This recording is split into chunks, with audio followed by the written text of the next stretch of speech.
Hello everyone, this is Johnny and welcome back. In today's video, I'm going to be setting up my overhead irrigation system here in this hoop house, so follow along with me. So as you can see here, I have pretty good germination for a number of these seeds that I've started here, especially here, this green variety, and I plan to use a lot of these for grafting rootstock. Some of the trays aren't germinating quite as well, but in general, I'm pretty happy with this here. But nonetheless, it's time for me to go ahead and set up my irrigation system for this hoop house. These are the overhead sprinklers that I'm going to use. So I have here, and I'll talk more about this shortly, but I have the sprinkler, micro sprinkler head there. I have a weight, and then I have the tubing that connects that all together. And then I'm going to be running this poly tubing, standard poly tubing up above my head and connecting those hang down sprinkler heads directly to it. Okay, so on each one of these sides, I'm going to be installing a ball valve that allows me to turn this section on or off and the other section on or off. And just in case I need to do that, I think that's going to be a wise decision. So right now I just have this cap placed on there to keep dirt out. I'm going to clean that, wipe that out, and then I'm going to go ahead and install this, and I'm going to be using PVC glue to connect this all together.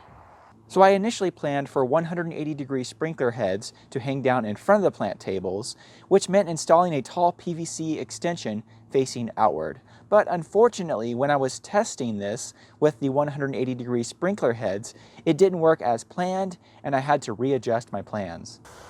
Okay, so I'm doing a spray test here, and what I'm noticing is the ones that are the 180 degrees, you notice that even with those weights there, they're bending a lot. I put a 360-degree nozzle on here, and it is definitely staying a lot straighter, but I'm gonna have to move this quite a bit over to be able to actually water everything here. So I'm going to have to redo some of the poly a little bit. Okay, so I've changed this quite a bit. Obviously, the test didn't work as well as I thought, so I went ahead and switched to the little 360 nozzles. I cut the lines a decent amount shorter so that when I slid them down to the center of the bench here, that it was pretty close to the center, but it wasn't touching. So I've adjusted that, and I have pretty good coverage now across here. So I'm pretty happy with how this is watering this right now. So the 180-degree heads did not end up working for me, but the 360-degree version seems to be working just fine. Now I'm going to have to make this a lot more pretty. Right now I just wanted to connect that to kind of make it work for now. I'm going to make that a lot prettier and do the same thing on this side and slide that down and adjust that accordingly. But I think overall this is going to work. So I ran out of time today. I'm gonna come back and set this up like this the next time I'm here and hopefully get this irrigation system finished. I now need to go ahead and fix the PVC piping that I have here and make that a lot cleaner and make it meet this section right here. So I'm going to go ahead and cut this here, do some piping over directly to this, and then I have a coupler that will connect directly to this and make this a lot cleaner. I can do that to this other side and get it all set. So here you can see me cutting the poly tubing and installing a press fit connector, which I will discuss more about later on. And then I cut the PVC assembly section off and made this shorter to accommodate the new height. Then I did a dry fit of all the PVC connectors, which required a few adjustments and changes to the lengths and height of this PVC to make it line up correctly. Then once I was happy with it all, I used PVC glue to partially assemble the system. Okay, so I got this part all glued. Before I connect it here, I actually want to let this dry for about 30 minutes and then run the line just for a short period of time to blow out any debris, little plastic shavings from when I cut the pipe, any glue residue, etc. out of this. That way it does not clog up my nozzles further on down the line. Next, it was time to hang the poly tubing on the other side with zip ties to secure it to the hoop house frame. Okay, so I went ahead and ran poly tubing across here, just roughly. I didn't tighten the zip ties down very much. What I'm going to do now is I'm going to make sure that I get this positioned correctly so that this is hanging over the bench like this before I adjust the piping at the end and do that height. It looks like I'm going to have to come up a couple inches in order for this to be hanging over the halfway point of the bench. But what I need to do first is go ahead and put one into this. I got to measure where I want it to be, put one into it, and then adjust the height of this before I tighten this all down. Then that will tell me the height of my pipe down at the end. I might need to trim that down just a little bit, but let me go ahead and do that.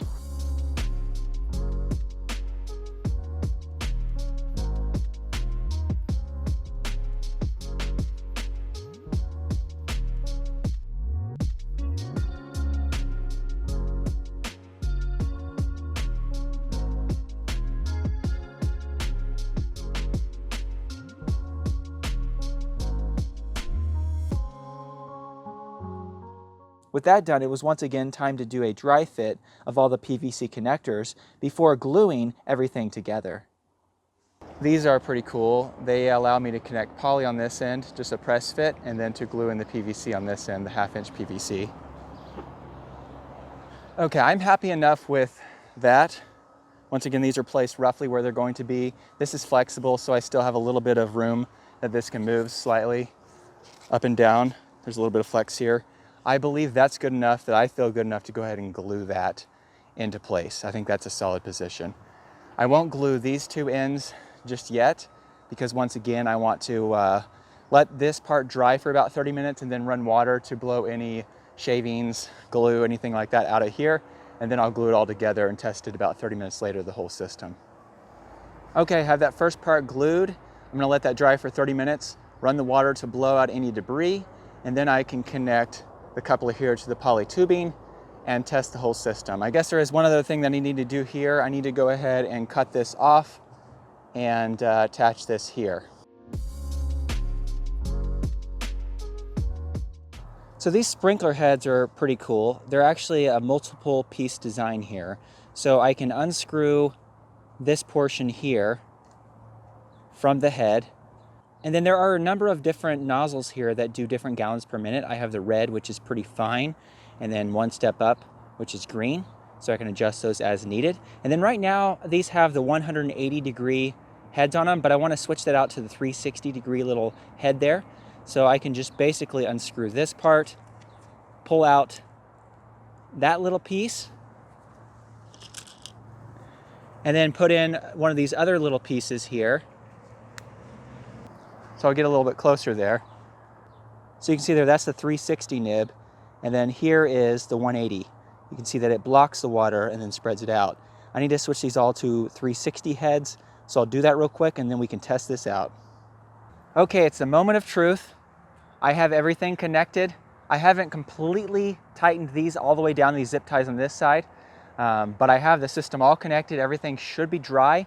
I'm gonna go turn on the timer and see how this all works and maybe slightly move these just a teeny bit and then tighten this up, and then I should be pretty set. Okay, the system's running. Let me turn on one valve here and then turn on the other valve.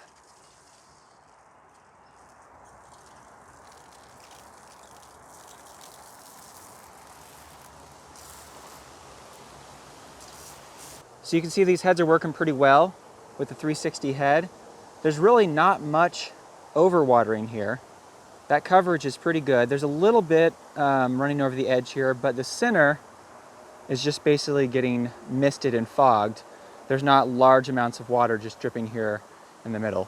And these heads, I'm very happy with them. I'll put a link down below where I purchased these, and you can take a look at them. But I believe this is going to be completely sufficient to keep this all watered. So I have just a little bit of adjustments to do. I need to add 4 more heads, 1 at each corner, so it actually has a better spread.